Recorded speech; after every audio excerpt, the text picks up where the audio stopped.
사랑하는 빠르장로교회 성경공부 팀원 성도 여러분, 한 주간도 평안하시고 건강하시고 안녕하셨습니까? 이제 코로나19 확진자 수도 정점을 찍고 줄어들고 있습니다. 봄의 계절도 왔고요. 새로운 생명의 계절이 왔습니다. 이제 일상으로 돌아가기 위한 준비를 하고 있습니다. 아무쪼록 이 계절에 우리 성도님들의 각 가정 위에 또 일터 위에 주님의 은혜가 충만하여 새로운 생명력이 넘치는 귀한 봄의 시간들이 되기를 원합니다. 오늘은 로마서 7장 7절 본문을 가지고 율법의 정당성이라는 제목으로 공부를 해보려고 합니다. 제가 먼저 본문 말씀을 읽어보겠습니다. 그런즉 우리가 무슨 말을 하리요?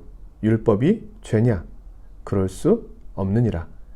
율법으로 말미암지 않고는 내가 죄를 알지 못하였으니 그 율법이 탐내지 말라 하지 아니하였더라면 내가 탐심을 알지 못하였으리라. 아멘. 우리가 7장을 공부하고 있는데요. 이 7장은 앞서 말씀드렸던 것처럼 6장과 더불어서 삽입장이라고 할 수 있습니다. 5장에서 8장으로 넘어가도 이 로마서의 말씀이 전혀 지장이 없다는 것입니다. 그래서 오늘 이 7장을 바르게 이해하기 위해서 5장 끝으로 다시 한번 가서 내용을 보려고 합니다. 5장 끝에 특히 20절, 21절에 보면요. 율법이 들어온 것은 범죄를 더하게 하려 함이라. 그러나 죄가 더한 것에 은혜가 더욱 넘쳤나니 이는 죄가 사망 안에서 왕노릇한 것 같이 은혜도 또한 의로 말미암아 왕노릇하여 우리 주 예수 그리스도로 말미암아 영생에 이르게 하려 함이라. 아멘. 자, 여기서 20절은 열쇠와 같은 구절이라 할 수 있습니다. 바울은 여기서 신자가 어떻게 그리스도 안에 있는가를 묘사하고 있습니다. 전에는 아담 안에 있었지만 이제는 그리스도 안에 있습니다. 그리고 그가 그리스도 안에 있기 때문에 그에게 반드시 있어야 할 것을 묘사하고 있는 겁니다. 그런데 여기서 바울은 사람들이 오해를 할 수 있다고 여겼습니다.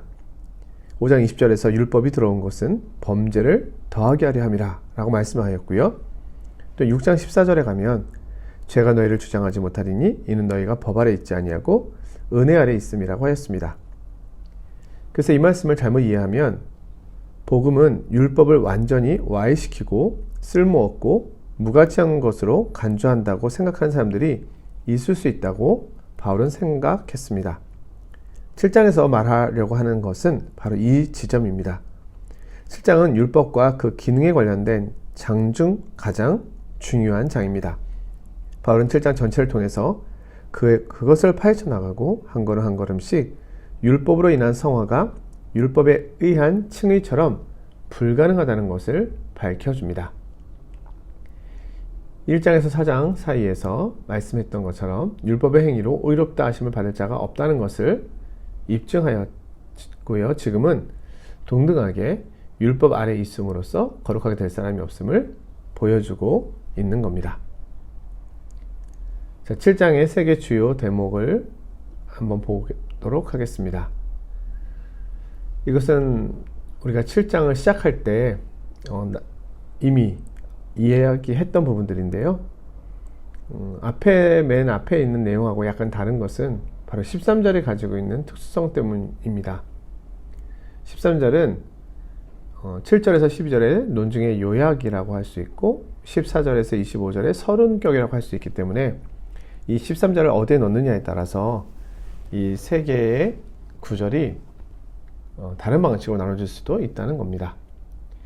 자, 먼저 1절에서 6절로 보면은요, 그리스도인들이 율법에 대하여 완전히 새로운 관계에 있다는 것과 그것은 본질적으로 하나님을 위하여 열매를 맺히게 하기 위함이라는 사실과 율법 조문에 묵은 것을 아니하고 영의 새로운 것을 하나님을 섬기기 위함이다 라는 것을 이미 공부했습니다.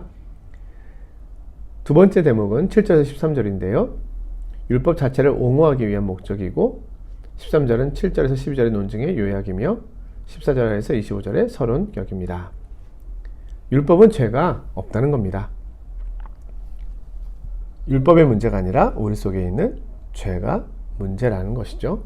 14절에서 25절 마지막 단락은요, 7절에서 12절에서 말한 것을 실제적으로 체험적인 입장에서 나타내고 있습니다. 우리가 잘 알고 있는 로마 7장에서 주로 언급되고 있는 부분이 바로 이 부분이죠. 율법은 우리를 구하지 못할 뿐 아니라 실제로 우리의 문제를 더욱 악화시킨다는 것. 율법은 우리를 완전히 절망의 처지에 남겨두지만 그럼에도 소망이 있음을 보여주므로 끝을 맺습니다. 오라 나는 공고한 자루다 라는 부분이 여기 나오죠. 하지만 우리 주 예수 그리스도로 말미암아 하나님께 감사하리로다, 이렇게 끝이 납니다. 자, 오늘은 두 번째 대목인 이 7절입니다. 우리가 앞서서 이 율법에 대한 말씀을 나누면서 우리는 더 이상 율법 아래 있지 아니하고 은혜 아래 있다. 우리는 율법의 조문에 있지 아니하고 성령 안에 있다. 이렇게 말씀을 나눴습니다. 그러니까 마치 율법은 나쁜 것, 틀린 것, 잘못된 것, 사라져야 되는 것, 이렇게 생각될 수 있잖아요. 그런데 그렇지 않다는 겁니다. 그런즉 우리가 무슨 말을 하리요? 율법이 죄냐? 그럴 수 없느니라. 율법은 나쁜 것입니까? 율법은 해로운 것입니까? 아닙니다. 그런 것은 상상조차 할 수 없는 일입니다. 어떤 사람들은 7장의 주요 목적이 바울의 자기 체험을 말하는 것이라고 합니다. 그러나 그렇지 않습니다. 바울은 자신의 체험이 아닌 율법과 그리스도의 관계에 대한 그의 교훈을 명백히 하려는 것이요, 왜 율법이 우리로 하여금 의롭다함을 받게 할 수 없는가와 또한 이와 마찬가지로 우리를 거룩하게 할 수 없는가를 보여주고자 하는 겁니다. 이 내용이 중요한 이유는요, 이제 이 세 번째 단락에서 나오는 바울 사도의 고민이라고 생각되는 이 부분을 어떻게 이해할 것인가에 대해서 키를 쥐고 있는 부분이 지금 우리가 공부하고 있는 이 내용들 때문입니다. 그래서 이 내용들을 바르게 공부해야 이 세 번째 단락의 부분을 우리가 분명하게 또 바르게 해석해 갈 수 있습니다. 자, 네 번째로 율법이 죄인가에 대한 답변입니다.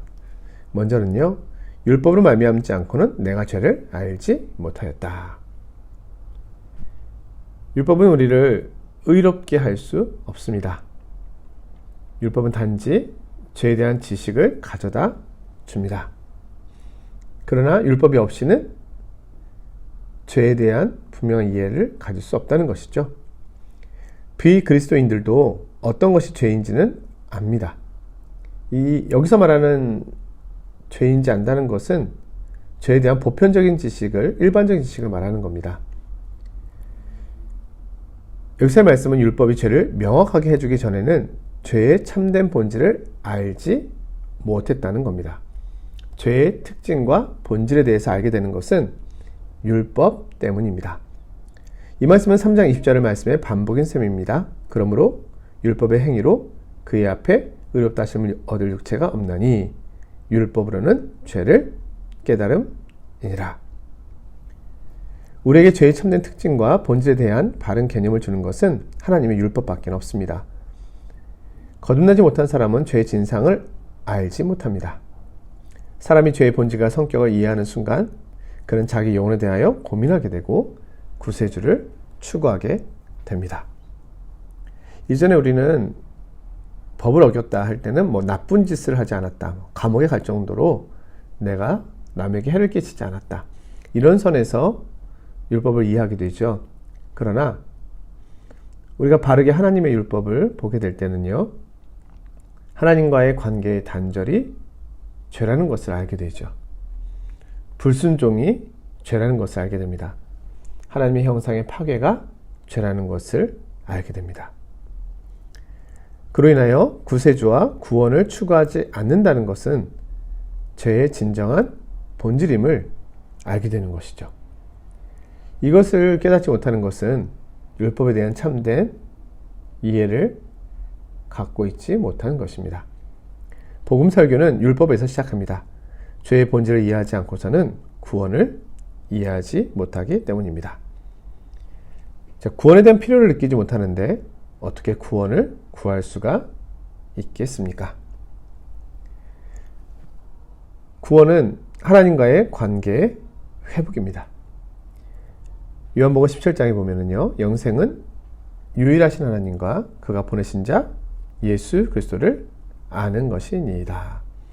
여기서 안다고 하는 것은요, 하나님과 예수 그리스도의 교제 가운데로 들어간다는 것을 의미하는 것이죠. 이것이 구원입니다. 자, 두 번째로 실제적인 예를 들어보겠습니다. 율법으로 말미암지 않고는 내가 죄를 알지 못하였으니 곧 율법이 탐내지 말라 하지 아니하였더라면 내가 탐심을 알지 못하였으리라. 자, 이 말씀은 두 가지 개념을 알게 하는데요. 자, 바울사도가 십계명 가운데 10번째 계명을 인용하고 있습니다. 왜 많은 계명 가운데서 10번째 계명을 이용했을까요? 십계명을 살펴보시면 마지막 계명인 이 10번째 계명에서는 탐내지 말라, 탐심하지 말라, 이 말씀이 두 번이나 반복되는 것을 알 수 있습니다. 자, 성경에서 반복된다는 것은 강조하는 것이죠. 그러니까 십계명의 마지막 계명인 십계명은 10번째 계명은 강조하고 있다는 것입니다. 탐심에 대한 강조입니다. 그럼 도대체 탐심이 뭐길래 이렇게 강조하고 있는가? 바울 사도가 오늘 로마서에서 말씀하고 있는 것은 탐심은 외형적인 죄라기보다 내면적인 죄라는 겁니다. 그 내용을 살펴보겠습니다. 1번, 외적 차원이 아닌 내적인 차원에서의 죄임을 알게 함. 탐심은 탐내는 것을 말합니다. 금지된 어떤 것을 하려고 하는 욕망을 나타냅니다. 탐심은 원래 바램, 소원 등을 나타냅니다. 이것은 중성적인 단어입니다. 하지만 악한 의미로 사용될 때 탐심이 됩니다. 그것은 하나님께서 금지하신 어떤 것을 바라고 갈망하는 것을 말합니다. 여기서 율법은 십계명을 의미하는 겁니다. 탐심은 다른 계명, 즉 살인하지 말라, 간음하지 말라, 도적질하지 말라, 거짓 증거하지 말라와는 달리 우리의 내면을 보게 합니다. 외적 행동의 차원에서만이 아닌 내적인 차원에서도 죄가 되는 겁니다. 바리새인들은 외적 악행만이 죄라고 생각했습니다. 내적 욕망은 죄가 아니라고 하였습니다. 그러나 율법은 그 탐심도 죄라고 말하고 있습니다. 그러니까 바리새인들은 외형적인 율법을 지킴으로 율법을 지킬 수 있다고 생각하였지만 이 십계명의 마지막 계명인 이 탐심에 대한 계명은 우리의 내면에 대한 이야기를 들려주는 겁니다. 우리가 통제할 수 없는 내면의 세계, 이것을 범하는 것도 죄라는 겁니다. 예수님께서는 산상수훈을 통하여 탐심의 의미를 가르쳐 주셨습니다. 마음의 생각과 미움까지도 죄가 된다는 겁니다. 바울은 율법의 의미를 진정으로 이해했을 때 탐심을 이해한 것이라고 말합니다. 탐하는 것은 죄를 짓는 것만큼이나 못된 일이고 욕심은 행위만큼이나 저주받을 만한 것입니다. 바울은 바리새인이었습니다. 그가 이제 율법을 바르게 알게 되었다고 말하고 있는 것입니다. 탐심이 죄라는 것을 어떻게 알게 되었습니까? 율법을 통해서 알게 되었다는 것이죠. 두 번째로 율법의 참된 조명을 받기 전까지 내 속의 욕심과 탐심을 이해하지 못합니다. 자, 여기서 안다라는 말을 생각해 보려고 하는데요. 율법으로 말미암지 않고는 내가 죄를 알지 못하였으니 그 율법이 탐내지 말라 하지 아니하였더라면 내가 탐심을 알지 못하였으리라. 자, 우리나라 말로 보면은 알지 같은 단어가 반복되고 있지만 원어로 보면 다른 헬라어를 사용하고 있습니다. 첫 번째 경우는 이해의 국면을 말합니다. 그리고 두 번째 경우는 첫 번째 안다의 경우보다 훨씬 더 강한 의미로 절대적으로 안다라는 뜻으로 느낌과 체험으로 안다는 겁니다. 그래서 처음에 안다는 헬라어로 에그논이라고 하는 단어를 사용하고 있고요. 두 번째 안다라고 할 때는 에덴이라고 하는 단어를 사용하고 있습니다. 자, 율법은 바울로 하여금 탐심이 죄임을 알게 하였습니다. 그런데 더 나아가서 자기의 삶에 있어서 탐심에 가공할 만한 능력을 체험적으로까지 알게 되었다는 겁니다. 바울은 이렇게 말하고 있습니다. 율법이 나를 밝혀주기 전까지 죄에 대하여 진정한 이해를 갖지 못했다. 나는 이 탐심에 관한 계명이 나를 사로잡기 전까지는 내 생에 있어 탐심의 능력과 그 결과에 대하여 분명하게 인지하지 못했다. 그런데 율법에 대한 바른 이해가 내 자신의 실체를 깨닫게 하였다. 자, 마지막 5번째 적용입니다. 자, 행위이기 전에 죄를 짓고 싶은 욕심이 벌써 죄가 됩니다. 우리는 상상으로도 죄를 지을 수 있습니다. 누가복음 16장 15절 말씀입니다. 예수께서 이르시되 너희는 사람 앞에서 스스로 옳다 하는 자들이나 너희 마음을 주께서 아시나니 사람 중에 높임을 받는 그것은 하나님 앞에 미움을 받는 것이니라. 아멘. 바울로 하여금 하늘로부터 오신 구세주가 필요하다는 사실을 알게 한 것은 바로 이 탐심의 문제였습니다. 거기서 그는 깨달았습니다. 그가 그렇게 된 것은 율법의 진정한 성격이 본질적으로 영적임을 알 때만입니다. 자, 율법은 죄가 아닙니다. 율법은 죄에 대한 지식을 가져다 주고 있습니다. 율법은 우리의 외형만이 아니라 내면까지도 죄가 됨을 이야기해 주고 있는 것입니다. 만약 율법이 없다면 우리는 이것을 깨닫지 못하였을 것입니다. 그러기에 율법은 우리에게 선한 목적으로 주어진 것입니다. 우리를 보게 하기 위함입니다. 외면의 우리의 모습은 거울을 통해서 살필 수 있습니다. 그런 내면의 우리의 모습은 율법, 말씀을 통해서 살피게 되는 것입니다. 하나님께서는 우리가 바울 같은 고백을 할 수 있도록 이끌어 주십니다. 하나님의 율법 앞에서 내 속의 죄를 보게 하시고 알게 하십니다. 그리고 우리로 하여금 그리스도 앞에 나아가도록 인도하십니다. 오늘도 우리를 구원의 길로 인도하신 주님의 신실하심을 묵상하며 감사하는 한 주간이 되시기를 주님의 이름으로 축원드립니다. 다음 주하고 다다음 주는 바캉스입니다. 2주 쉬고 그 다음에 뵙도록 하겠습니다. 안녕히 계십시오. 고맙습니다.